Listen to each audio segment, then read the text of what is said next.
की जेठानी। शांति अपने दो बेटों अर्नव और आरुष के साथ शांति से जीवन बिता रही थी, लेकिन शांति के पति सोहन से उसकी कभी कभार थोड़ी अनबन हो जाती थी। एक दिन शांति रोज की तरह सुबह का खाना बना रही थी, तभी दरवाजे की घंटी बजी। घंटी की आवाज सुनकर वो दरवाजे की ओर जाते हुए कहती है, अरे आती हूँ, कौन है, सब्र करो।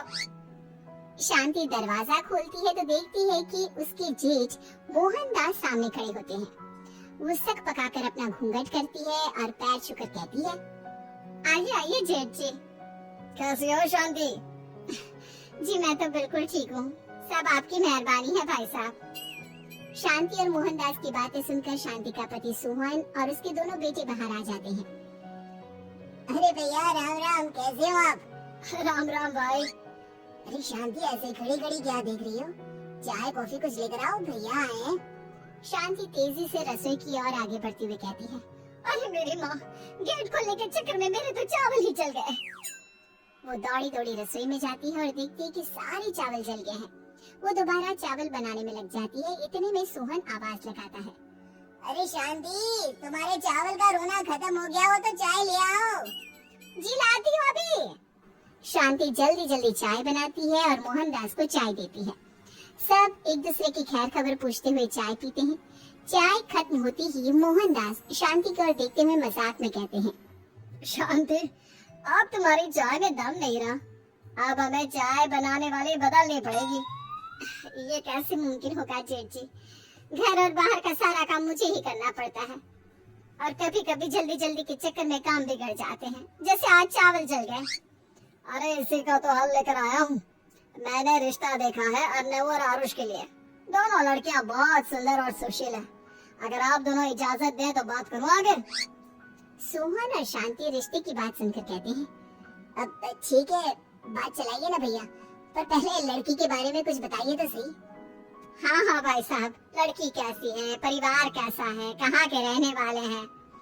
देखो परिवार तो बहुत अच्छा है, पर वे दोनों लोग बहुत गरीब हैं। दहेज में कुछ मिलेगा नहीं। अरे हमें दहेज में कुछ चाहिए भी नहीं, बस लड़की संस्कारी होनी चाहिए। एक लड़की तो पढ़ी लिखी है और शहर की रहने वाली है, पर दूसरी अपनी गरीबी की वजह से पढ़ न सकी और गांव में रहती है, लेकिन दोनों है बहुत खूबसूरत। अगर तुम सबको देखते ही पसंद ना आ जाए तो मेरा नाम बदल देना।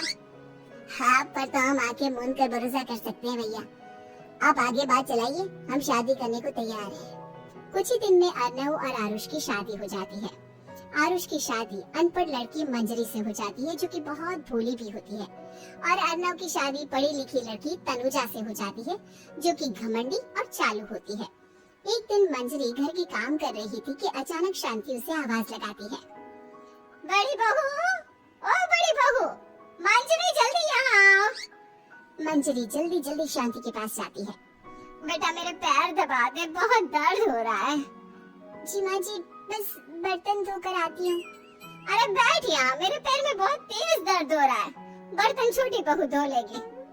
मंजरी शांति के पैर दबाने लगती है तो शांति तनुजा को आवाज लगाती है, छोटी बहू, आ छोटी बहू।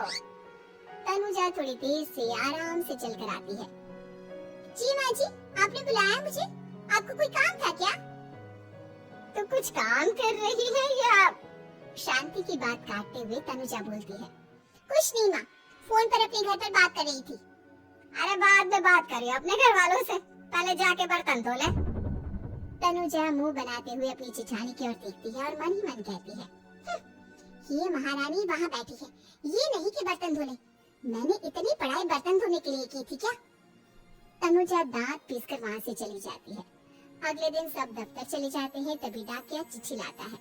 शांति चिट्ठी लेकर मंजरी से कहती है, बड़ी बहू, जरा छोटी बहू को बुलाना, एक चिट्ठी आई है।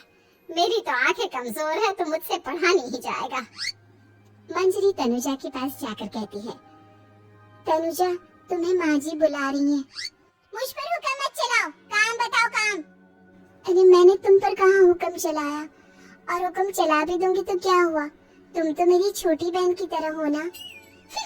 तुम जैसी अनपढ़ जाहिल और गांव की गवार मेरी बहन नहीं हो सकती। बेचारी मंजरी तनुजा की बात सुनकर अपना सा मुंह लेकर रह गई। कोई चिट्ठी आई है, माँ जी तुमसे पढ़वाना चाहती है, बस इसलिए बुला रही है। मुंह टेढ़ा करके तनुजा मंजरी का मजाक बनाते हुए कहती है, अनपढ़ कहीं की। तनुजा का ऐसा बर्ताव देखकर बड़ी बहू बहुत दुखी होती है। तनुजा को अपनी पढ़ाई का घमंड इतना हो गया कि अब वो घर के कोई काम नहीं करती और अपनी जेठानी का मजाक बनाती रहती। तनुजा का ये बर्ताव अब उसकी सास को भी नजर आने लगा था। एक दिन शांति ने अपनी बड़ी बहू से कहा, मंजरी, तनुजा हर समय तुम्हारा मजाक उड़ाती है, तुम्हें गुस्सा नहीं आता क्या? आता तो है माँ जी, लेकिन मैं क्या करूँ? जब भी उसे कुछ बोलती हूँ वो और भी जली कटी बातें मुझे सुनाकर चली जाती है। मैं उसे अपनी छोटी बहन की तरह प्यार करती हूँ, लेकिन उसके दिल में मेरे लिए कोई इज्जत नहीं। बहू, तूने वो कहावत सुनी है, जुल्म करने वाले से ज्यादा जुल्म सहने वाला अपराधी होता है। मंजरी अपनी सास का इशारा समझ जाती है। वो अपनी देवरानी को सबक सिखाने की ठान लेती है और एक दिन शांति अपनी दोनों बहुओं के साथ बैठी थी तो शांति अपनी बड़ी बहू से पूछती है, अरे बहू, शाम होने को है, कुछ सोचा है क्या बनेगा खाने में? माँ जी, मेरे तो सर में बहुत दर्द है आज। मेरी प्यारी देवरानी ही कुछ अंग्रेजी खाना बनाकर खिलाएगी। सुना है पढ़े लिखे लोग अंग्रेजी खाना बहुत अच्छा बनाते हैं, क्यों तनुजा? इतना कहकर मंजरी अपनी सास की ओर देखकर मुस्कुरा दी। तनुजा अपनी तारीफ सुनकर बहुत खुश हो गई। इतने में शांति कहती है, ये तो सच बात है छोटी बहू, ये तो मैंने भी सुना है। हम भी पक गए हैं बड़ी बहू के हाथ का खाना खा खा कर। तनुजा, तुम्हारी माँ भी तो तुम्हारे खाने की बहुत तारीफ करती है, आज हमें भी खिला दो कुछ अच्छा सा बनाकर। शांति की बात सुनकर छोटी बहू और आसमान पर चढ़ गई, पर उसे ये कहाँ पता था कि उसकी सास और जेठानी उसे सबक सिखाना चाहती है। तनुजा अपनी तारीफ सुनकर खुश तो बहुत होती है, पर सोचने लगती है, मुझे तो कैसा भी खाना बनाना नहीं आता, अब मैं क्या करूँगी? अगर मैंने इनको सच बता दिया तो मेरी सारी इज्जत मिट्टी में मिल जाएगी। अरे छोटी बहू, क्या सोच रही हो? खिलाओगी ना अपने हाथ का अंग्रेजी खाना? छोटी बहू हाँ में सर हिला देती है। अचानक से उसके दिमाग में एक आइडिया आता है, मैं इंटरनेट से देखकर कुछ बना लेती हूँ, मेरी वाहवाही पूरे घर में हो जाएगी। मुझे कौन सा रोज रोज बनाना है।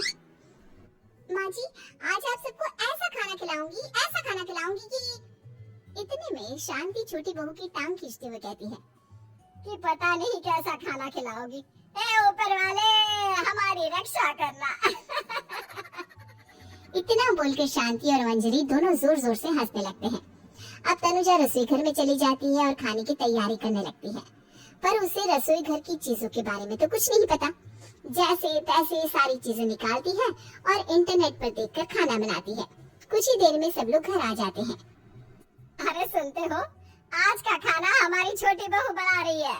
अरे वाह, आज तो फिर कुछ अंग्रेजी खाना खाने को मिलेगा। कुछ ही देर में खाना बन जाता है तो छोटी बहू सबका खाना लगा देती है। इतने में बड़ी बहू कहती है, क्या बात है देवरानी जी, आज तो बहुत अच्छी खुशबू आ रही है। ये बात तो सही कही बड़ी बहू तूने, खुशबू तो अच्छी है, ऐसी खुशबू तो मेरे खाने में भी नहीं आती। सब मिलकर छोटी बहू की बहुत तारीफ करते हैं और छोटी बहू सातवें आसमान पर बैठ जाती है। अब सभी खाना खाते हैं। जल्दी जल्दी दो, अब तो मुंह में पानी आ रहा है। हाँ हाँ, मुझसे भी नहीं रुका जा रहा।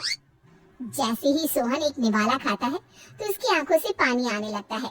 ये देखकर शांति सोहन से पूछती है, क्या हुआ जी, खाना इतना अच्छा बना है कि आंखों से पानी आ गया? सोहन चुप रहता है और धीरे धीरे से खाना शुरू कर देता है।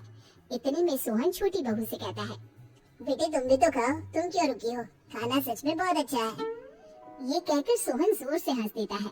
फिर सब खाना खाने लगते हैं, लेकिन खाने में नमक और मिर्च तेज हो गई थी। तनुजा से कोई कुछ नहीं बोलता, बल्कि उसे भी खाने को कहते हैं। जैसे ही छोटी बहू खाना खाती है वो पानी पानी कहकर चिल्लाती है, पानी, इसमें तो पानी। ये खाना तो सच में इतना अच्छा बना है कि हमारे साथ साथ देवरानी जी भी इसके स्वाद को कभी नहीं भूल पाएंगी। सही कहा बहू। तनुजा को अपनी गलती का एहसास हुआ और उसने अपनी सास से कहा,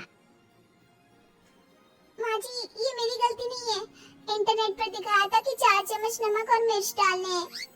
अब मंजरी को भी मौका मिल गया और उसने तनुजा पर तंज कसा। नाच न जाने आंगन टेढ़ा, हर जगह अपनी पढ़ाई दिखाती हो, दूसरों का मजाक उड़ाती हो। अब पता चला ना, हर चीज में पढ़ाई काम नहीं आती। और तुम तो शहर में रही हो, तुम्हें तो मुझसे भी अच्छा खाना बनाना आना चाहिए ना। बेटा, अगर तूने ठीक से सब सीखा होता तो आज तुझे शर्मिंदा नहीं होना पड़ता। बात शहर या गांव की नहीं होती। मंजरी गांव से आई है, लेकिन उसे घर का काम करना और खाना बनाना सब अच्छी तरह से आता है। तुम शहर में रही हो, तुमने ये सब क्यों नहीं सीखा? छोटी बहू सर नीचा कर सबसे माफी मांगती है और बहुत शर्मिंदा होती है। दीदी मुझे माफ कर दो, मैंने आपको बहुत बुरा भला कहा, पर आपने मुझे हमेशा ही माफ किया। आज मुझे अपनी गलती का एहसास हो गया है। अब दोनों बहुएं मिलकर घर का काम करने लगी और एक दूसरे को अपने गुण बांटने लगी। मंजरी ने अपनी देवरानी को खाना बनाना और घर का काम करना सिखाया, वहीं तनुजा ने भी अपनी जेठानी को पढ़ना लिखना सिखाया। शांति और सोहन ऐसी